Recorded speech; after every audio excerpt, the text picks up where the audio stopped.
అంటే మాట్లాడితే సంస్కృతాన్ని తిడతారు, హిందీని మీరు రుద్దుతున్నారు, సౌత్లో దక్షిణాదిని అంటారు. అన్ని దేశ భాషలే కదా. మన తమిళనాడులో తమిళ్ హిందీ రాకూడదు అంటుంటే నాకు అనిపించింది మనసులో ఒకటే, అప్పుడు తమిళ సినిమాల్ని హిందీలో డబ్ చేయకండి. డబ్బులేమో హిందీ నుంచి కావాలి, ఉత్తరప్రదేశ్ నుంచి డబ్బులు కావాలి, బీహార్ నుంచి డబ్బులు కావాలి, ఛత్తీస్గఢ్ నుంచి డబ్బులు కావాలి, కానీ హిందీ మాకు వద్దంటే అది న్యాయం. పనిచేసే వాళ్ళందరూ మనకి బీహార్ నుంచి రావాలి, కానీ హిందీని ద్వేషిస్తానంటే ఎట్లా? ఇవన్నీ మారాలి కదా. అందుకని భాషల్ని ద్వేషించాల్సిన అవసరం లేదు.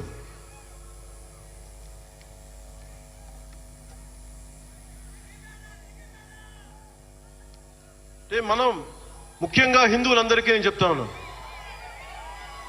మీరు ముస్లింలను చూసి మీరు నేర్చుకోండి. పవిత్ర రంజాన్ మాసంలో ఉపవాస దీక్ష వహిస్తున్న నా ముస్లిం సోదరులందరికీ నా హృదయపూర్వక రంజాన్ శుభాకాంక్షలు. సంస్కృతాన్ని తిడతారు, గుళ్ళల్లో సంస్కృతాలు మంత్రాలు చదవకూడదంటారు. ముస్లిమ్స్ ఆ మాట అంటున్నారా? అరబిక్లోనే కదా, ఐదర్ హిందూ ముస్లిం, ఐదర్ ఆంధ్రప్రదేశ్లో ముస్లిం కావచ్చు, తెలంగాణలో ఉన్న ముస్లిం కావచ్చు, తమిళనాడులో ఉన్న ముస్లిం కావచ్చు, అరబిక్లోనే కదా మంత్రాలు చదువుతారు, ప్రార్థిస్తారు. హిందూ ధర్మంలో సంస్కృతంలో చేస్తారు. దానికి ఏంటి సమస్య? తమిళంలో చదవాలా, తెలుగులో చదవాలా, కన్నడంలో చదవాలా? ఆ విధి విధానాలు ఉన్నాయి, వదిలేసేయండి వాటిని. వాటి జోలికి వెళ్ళకుండా కష్టాలని వాటిని పట్టించుకోండి.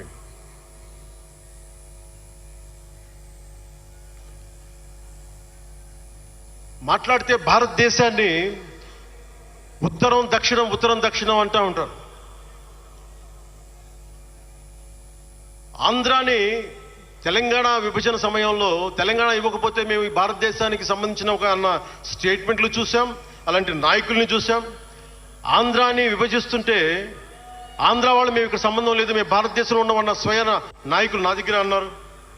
అంటే తెలంగాణ ఇవ్వకపోయినా, ఆంధ్ర ఇవ్వకపోయినా, విడగొట్టినా మేము భారతదేశంలోంచి విడిపోతామన్న మాటలు మీరు ఎలా మాట్లాడతారు? అంటే ప్రతి ఒక్కరికి కోపం వచ్చినప్పుడల్లా కట్ చేయడానికి భారతదేశం ఏదైనా కేక్ ముక్కడ్డా మీ అందరికీ? కట్ చేయడానికి, భారతదేశ సమగ్రతని విధ్వంసం చేయడానికి ఒక్కడు ఉంటే నాలాంటి వాళ్ళు 10 కోట్ల మంది బయటకు వస్తారు. తస్మాత్ జాగ్రత్త. నార్త్ సౌత్ డిబేట్కి నా సమాధానం ఒకటే. ఉత్తరాదిన ఉన్న హిమాలయాల్లో ఉంది పరమశివుని కైలాసం. దక్షిణాదిన ఆయన కుమారుడు కుమారస్వామి మురుగన్ నివాసం.